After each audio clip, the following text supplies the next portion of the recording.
Visakha steel plant లో స్వల్ప ఉద్రిక్తత చోటు చేసుకుంది. వందలాది మంది కార్మికులు ఆఫీసును చుట్టుముట్టారు. కాంట్రాక్టు కార్మికుల తొలగింపు, ప్రైవేటీకరణకు వ్యతిరేకంగా ఈడీ ఆఫీసును ముట్టడించారు. ఉక్కు యాజమాన్యం తీరుతో ఎన్నో కుటుంబాలు రోడ్డున పడతాయని ఆవేదన వ్యక్తం చేశారు.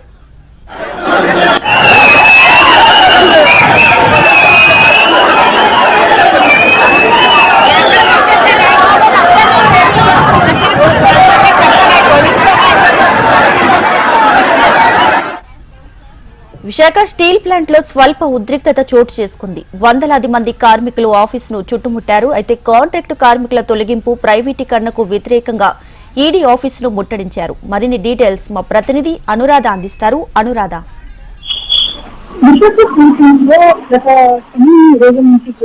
ప్రైవేటీకరణను వ్యతిరేకిస్తూ ఉద్యమం జరుగుతుంది. అయితే ఇదే సందర్భంలో ఉక్కుని ప్రైవేటీకరణ చేయము అన్న ప్రభుత్వాల సంకేతాలు ఇచ్చినప్పుడు కూడా ఇక్కడ కార్మికులు మాత్రం ఉక్కు అర్ధనాన్ని కొనసాగుతున్నారు.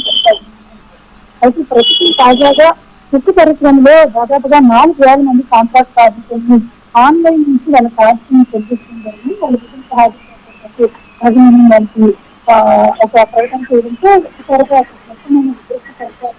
నెలకొందని చెప్పాలి.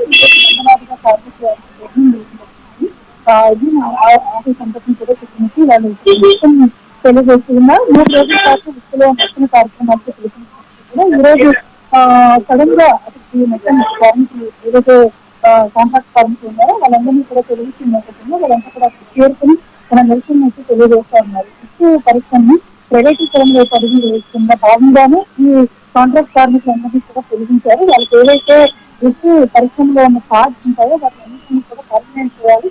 శాశ్వత ప్రతిపాదన వాళ్ళందరినీ కూడా విధుల్లోకి తీసుకోవాలి. అయితే విద్యుత్ని ఎంతగానో కేటాయించి విద్యుత్ని ట్రైన్లో విలీనం చేస్తే కనుక ఇలా వేలాది మంది ఉపాధి లేకుండా రోడ్డు మీద పడే అవకాశం ఉంది. ఖచ్చితంగా ఆ రకమైన చర్యలకి కేంద్ర రాష్ట్ర ప్రభుత్వాలు వెళ్ళాలి అని చెప్పి వాళ్ళంతా కూడా డిమాండ్ చేస్తూ ఇటు సాంస్కృతిక ఉద్యోగుల ఉక్కు కార్మికుల పోరాట కమిటీ సంస్థతో పాటు వీళ్ళు కూడా ఈ రోజు తమ నిరసన అయితే తెలియజేస్తా ఉన్నారు. మరి మరొక 2 రోజుల పాటు నిరసనకి పిలుపునిచ్చిన నేపథ్యంలో ఈ రోజు ఆకస్మిక నిరసనకి వాళ్ళు పిలిచేసి ఒక్కసారిగా అడ్మినిస్ట్రేషన్ దగ్గరికి చేరుకొని వాళ్ళంతా కూడా తమ నిరసన తెలియజేస్తున్నారు. అయితే ఏదైతే యాజమాన్యం కానీ లేకపోతే కేంద్ర ప్రభుత్వ రాష్ట్ర ప్రభుత్వం వాళ్ళు కానీ తనకి ఏదో ఒక భరోసా ఇచ్చే విధంగా లేకపోతే మాత్రం ఖచ్చితంగా ఉద్యమాన్ని అయితే మాత్రం ఉధృతంగా ముందుకు తీసుకెళ్తామన్నది ప్రస్తుతం కార్మికులు చెప్తున్న ప్రధానమైన రైట్ అనురాధ, థ్యాంక్ యూ.